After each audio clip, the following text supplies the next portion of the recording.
Bismillahirrahmanirrahim. Assalamualaikum warahmatullahi wabarakatuh. Nama saya Bayu Nova Muzaki dengan nomor induk mahasiswa 11930300020 semester 5 dari jurusan Hukum Tata Negara Fakultas Syariah dan Hukum Universitas Islam Negeri Sunan Gunung Jati Bandung. Izinkan juga saya memperkenalkan mata kuliah. Mata kuliah ini bernama Hukum Administrasi Pemerintahan Daerah dengan dosen pengampu pertama yakni Bapak Dr. Haji Ai Sofyan dan dosen pengampu kedua yakni Bapak Lutfi Fakhrul Rizal, MH.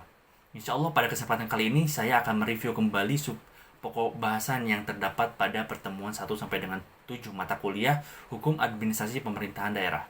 Pertemuan pertama pertama ini dilaksanakan secara online menggunakan Google Meet, membahas mengenai kontrak belajar dan mengulas sedikit mengenai mata kuliah apa itu Hukum Administrasi dan Pemerintahan Daerah. Lalu pada pembahasan pertemuan kedua ini membahas mengenai konsep dasar hukum dan administrasi pemerintahan daerah. Dalam serapan bahasa Arab, hukum berasal dari kata ahkam, jamak dari hukmu, berarti kebijaksanaan atau ketetapan. Dapat diartikan sebagai norma yang memiliki peraturan, berisi larangan dan perintah, dan bersifat memaksa.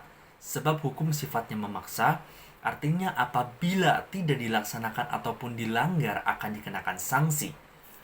Hukum terbagi menjadi dua, yaitu hukum tertulis dan hukum tidak tertulis. Unsur-unsur hukum diantaranya pertama, kumpulan peraturan maksudnya. Kedua, perintah. Ketiga, larangan. Dan keempat, sanksi bagi yang melanggar. Administrasi dapat diartikan dengan kegiatan yang dilakukan atas dasar pengaturan atau kebijakan yang telah dibuat oleh suatu organisasi atau lembaga. Demikian dapat disimpulkan bahwa hukum dan administrasi pemerintah daerah diartikan dengan kumpulan peraturan baik itu tertulis ataupun tidak tertulis yang mana mengatur aktivitas penyelenggaraan pemerintah dari suatu kesatuan masyarakat hukum yang mempunyai batas wilayah tertentu dan berhak mengatur serta mengurus urusan pemerintah dan juga kepentingan masyarakat.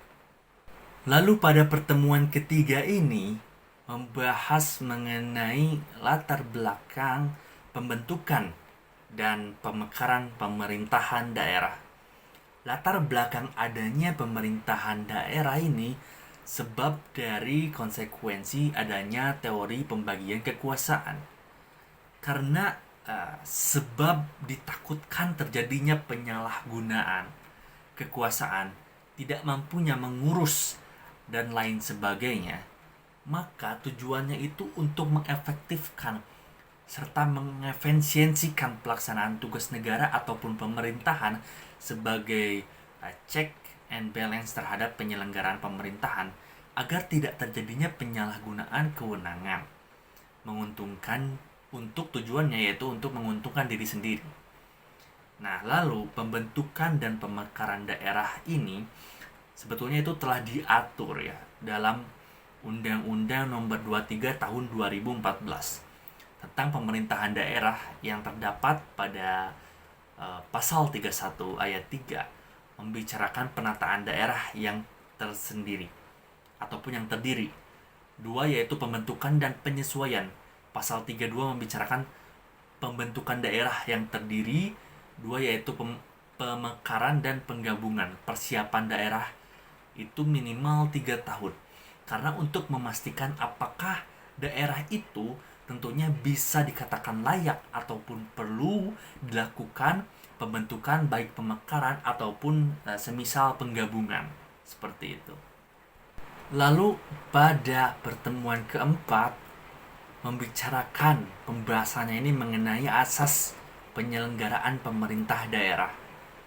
Tentunya dalam penyelenggaraan pemerintahan terdapat beberapa asas, yakni asas desentralisasi, asas dekonsentrasi, dan asas tugas pembantuan dan asas tugas kebijaksanaan. Namun biasanya yang ada hanya 3 asas, sebab asas kebijaksanaan mirip dengan asas pembantuan. Pertama, yaitu asas desentralisasi. Desentralisasi yakni kewenangan pemerintah pusat yang mana sebagian kewenangan tersebut diberikan ataupun dilimpahkan kepada daerah yang mengatur serta mengurus urusan pemerintahan yang berkaitan dengan daerahnya sendiri.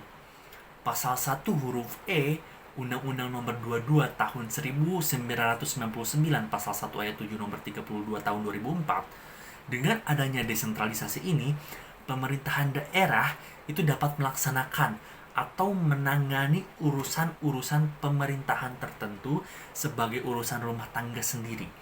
Dengan begitu, tentunya diharapkan pemerintahan pusat bisa lebih fokus terhadap urusan-urusan yang bersifat nasional. Adapun dimensi utama desentralisasi ini yakni dimensi ekonomi, dimensi politik dan psikologis. Asas yang kedua, asas dekonsentrasi. Asas ini dapat dipahami sebagai pelimpahan wewenang dari alat pelengkapan negara tingkatan yang lebih atas kepada bawahannya guna melancarkan pekerjaan di dalam melaksanakan tugas pemerintahan. Hal ini tentu berdasarkan Undang-Undang Nomor 5 Tahun 74 Pasal 1 huruf F, yang hematnya dekonsentrasi adalah unsur desentralisasi. Dekonsentrasi tidak lain daripada salah satu jenis desentralisasi. Dekonsentrasi adalah pasti desentralisasi, tetapi desentralisasi tidak terlalu berarti dekonsentrasi, seperti itu. Lalu ada asas otonom dan tugas pembantuan. Asas ini merupakan bentuk desentralisasi juga, yakni otonom dan tugas pembantuan. Maksud dari otonomi yakni suatu kemandirian atau kebebasan daerah untuk mengatur sendiri atau menyelenggarakan urusan serta kepentingan berdasarkan inisiatif dan perkara atau dan perkasa dengan masyarakat yang ada di daerahnya. Seperti itu.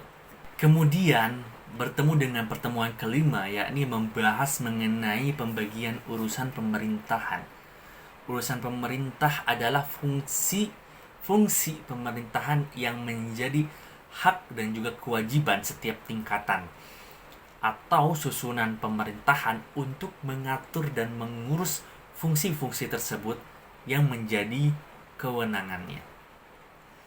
Dalam rangka melindungi, melayani, serta memberdayakan ataupun mensejahterakan masyarakat. Nah, tentu hal ini berdasarkan pada pasal 1 ayat 5 PP nomor 38 tahun 2007. Klasifikasi urusan pemerintahan terdiri dari 3 urusan, yakni urusan pemerintahan absolut, urusan pemerintahan konkuren, dan urusan pemerintahan umum. Hal ini berdasarkan Undang-Undang Nomor 23 tahun 2014. Urusan pemerintahan absolut yakni urusan pemerintahan yang sepenuhnya menjadi kewenangan pemerintahan pusat. Lalu urusan pemerintahan konkuren yakni urusan pemerintahan yang dibagi antara pemerintah pusat serta daerah, provinsi dan juga daerah kabupaten ataupun kota. Lalu urusan pemerintahan umum yang ketiga yakni urusan pemerintahan yang menjadi kewenangan presiden sebagai kepala pemerintahan secara umum. Urusan pemerintahan meliputi urusan pemerintahan terdiri atas urusan pemerintahan yang sepenuhnya itu menjadi pemerintahan. Urusan pemerintahan yang dibagi bersama atau antar tingkatan dan juga atau susunan pemerintahan.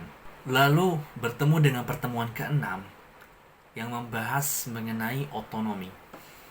Otonomi sendiri itu dipahami dengan wewenang untuk menyelenggarakan pemerintahan sendiri dengan tetap mematuhi aturan undang-undang ataupun yang berlaku di negaranya.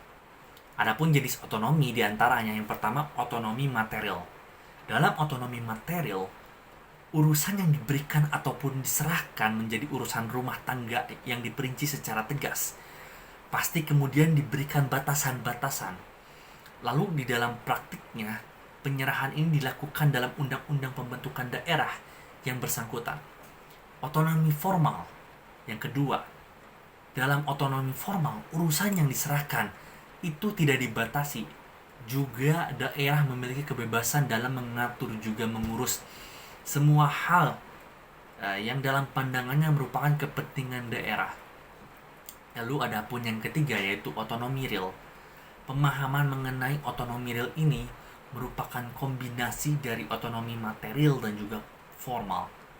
Dalam otonomi ada yang disebut dengan desentralisasi, dekonsentrasi, dan juga tugas bantuan. Yakni desentralisasi kewenangan pemerintahan pusat, yang mana sebagian kewenangan tersebut diberikan ataupun dilimpahkan kepada daerah untuk mengatur dan juga mengurus urusan pemerintah yang berkaitan dengan daerahnya sendiri.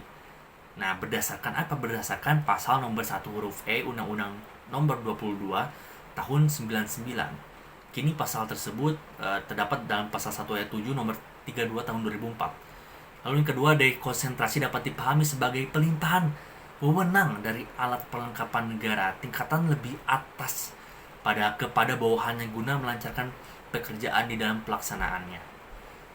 Lalu yang ketiga, yaitu tugas pembantuan. Tugas pembantuan ini kan penugasan dari pusat kepada daerah otonom untuk melaksanakan sebagian urusan pemerintahan yang menjadi kewenangan pemerintah pusat, atau juga dari pemerintah daerah, provinsi, ataupun daerah kabupaten atau kota untuk melaksanakan sebagian urusan pemerintahan yang menjadi kewenangan daerah daripada provinsi. Seperti itu. Lalu pembahasan terakhir, ya, ini pertemuan ke-7 yang membahas mengenai ajaran rumah tangga daerah. Adapun untuk pengertiannya, yaitu sistem rumah tangga daerah di mana bersangkutan dengan cara-cara membagi wewenang, tugas, dan juga membagi tanggung jawab, mengatur dan juga mengurus urusan pemerintahan pusat serta daerah. Di samping itu, dalam pengelolaannya terdapat sistem rumah tangga daerah, yaitu pertama, sistem rumah tangga formal, kedua, sistem rumah tangga material, ketiga, sistem rumah tangga nyata. Nah, yang pertama ini, sistem rumah tangga material atau bisa disebut sebagai ajaran rumah tangga material.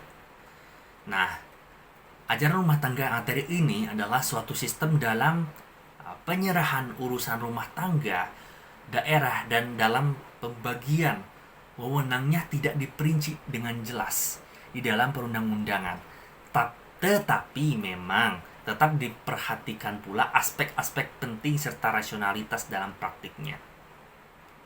Di dalam ajaran ini ada yang disebut dengan tak-verdeling antara pusat dan daerah. Jadi, apa yang tidak tercantum di dalam rincian tersebut tidak termasuk kepada urusan rumah tangga daerah.